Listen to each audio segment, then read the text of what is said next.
What is up, you guys? Welcome back to Lego Ninjago Productions, and today we are taking a look at set 71717, Journey to the Skull Dungeons. And now this set is recommended for ages 7 and up, has 401 pieces, and comes with 4 minifigures. And overall, this is a pretty good set. Not my favorite out of this wave, but let's go ahead and jump right into this set review with the minifigures. Alright, you guys, so the first minifigure we are going to take a look at is Lloyd, and I love this suit. I really like the leg printing. I think that turned out very cool. And the torso printing is alright. Probably one of the more bland ones out of the Season 13 suits. But it's still not a bad torso. And I wanted to go ahead and show you the shields for the ninja with Lloyd, so I don't have to show them off every time, since they all have the same shield. So this shield is very cool looking. It is different from the gold shield, which we'll take a look at in some other set reviews. But I really do like the dragon look on this one. It looks really nice. And it is reflective, as you can see, with the light bouncing off of it. And then all the Season 13 suits come with a clip out in the back. So you can take the shield or whatever you want to and clip it on there for storage. And yeah, that's pretty cool. And then if we turn this all the way back around, we can go ahead and remove a few parts, so we can take a better look at the back torso printing and the alternate facial expression. I do like the back of the torso. It's very bland, but you don't really see it that often, so it doesn't really matter. And this is just the alternate face for this head that we've been getting a lot ever since the movie. But that's pretty much it for this figure, so let's go ahead and move on to the next one. Alright, you guys, so the next figure we're going to take a look at is Jay's Season 13 suit. And this is my least favorite suit. It really doesn't look that great. It's really bland. No new legs, same printing from Season 11. Even though the legs aren't bad, it's just a reuse. So there's nothing really new to this figure besides the torso. And of course his helmet and shoulder armor. But this is reflective. Not the most interesting torso, but I'll show you the reflectiveness of it. Pretty reflective, but like I said, not that interesting. He has a mace as a weapon, which is pretty cool. But if we go ahead and remove that, that's really all the figure. Like, it's really basic, and it's not that interesting. But if we remove some parts, we can take a look at his back printing and alternate face. And the back printing is also reflective, but it's not the most reflective. It is very bland, like all the back of the torsos really are. And then this is also the same exact movie face that we've been getting. So that's pretty much it for Jay, so let's go ahead and move on to the next figure. Alright, so the last ninja suit we're going to take a look at in this set review is Nia. I love the new leg print. That is such a cool looking print. As well as the torso. The torso is very cool. This is probably like the third best one, probably. Maybe the fourth. But I really do like the use of this new color dark tan arm. And then a silver arm on this side. It does make for a cool combination. Like I said, the legs are really cool. And the torso, as well as the legs, are reflective, which is pretty cool.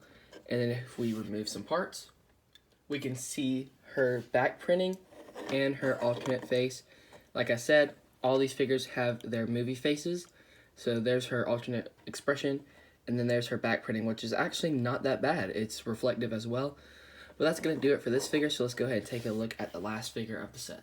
So the last figure we are going to take a look at in this set is Mert, and I love the months. They look really cool.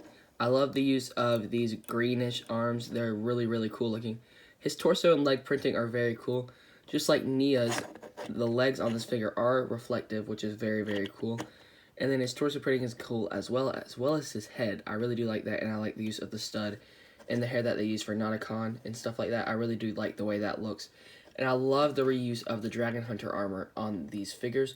Well, if we remove some pieces, we can take a closer look at his back printing and the back of his head print. They're both very generic, but it does look pretty cool. But that's pretty much it for the figure, so let's go ahead and take a look at the build. Alright, you guys, so before we move on to the build of this set, I wanted to show you the two side builds of this set. So the first side build we'll take a look at is this game board piece. I don't really know what Lego wants to call them, but all you can do with this is you can take your figure and put them on these two jumper plates right here. You can also put their weapon in this little crate beside them, and then these three hearts show all three of their lives while you play the game. So that's basically it for that side build, but before we check out the spinner, I wanted to show you all the detail on the spinner. So it's basically like a dice, and I'm assuming you use this in the actual roleplay game. So I think that's really cool, but there's not really a use for it besides, to me, putting your figure in there and spinning it. That was a terrible spin, but you get the gist. You've seen a spinner before. But those are the two side builds, so let's go ahead and take a look at the main build. Alright, so here is the build of this set. I really do like this, and I like that this is an extension to the Skull Dungeon set. But this set is really, really cool, and there's a lot of different play features with this set. So let's go ahead and take a look at those play features. Alright guys, so the first play feature I want to show you is on this step right here. So as you know, with these sets, it's basically a board game. So you can have your figure go all the way across, but then when they get to this tile, if you push that in, they basically are flying off.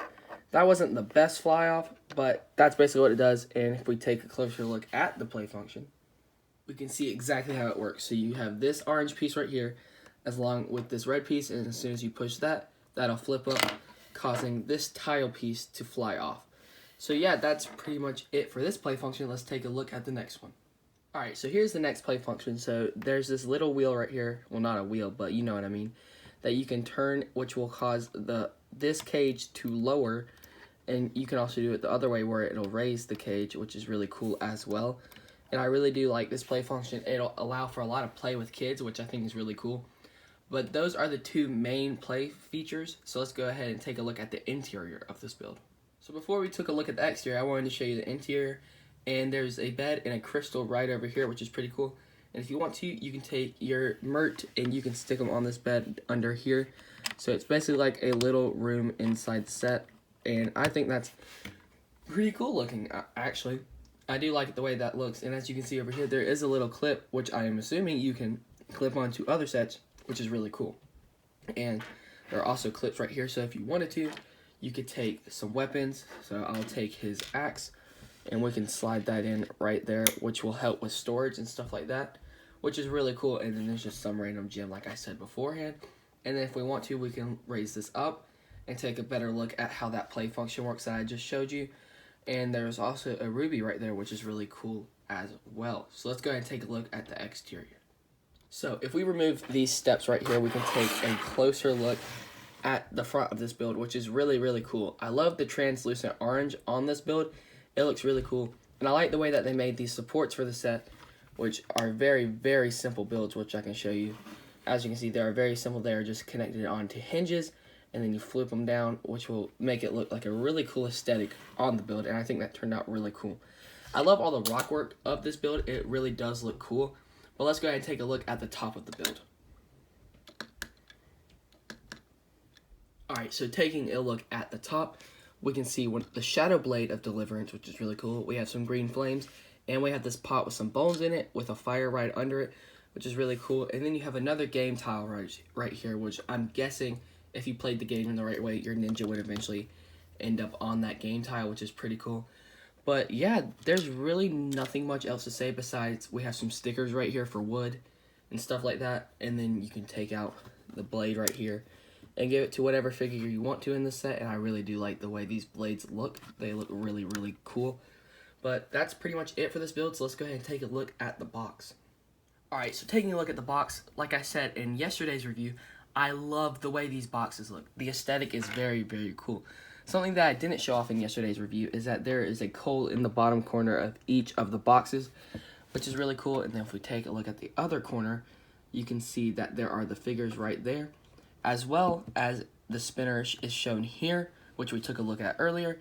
And then you can see all the set stuff right there, all the information. And then the set is shown off. But then if we take a look at the back, you can see even more of the set shown off. So like there's the entire set right there shown off, and then it shows the game experience stuff down here, as well as all of our play functions that I showed you earlier. And yeah, that's pretty much it for the box.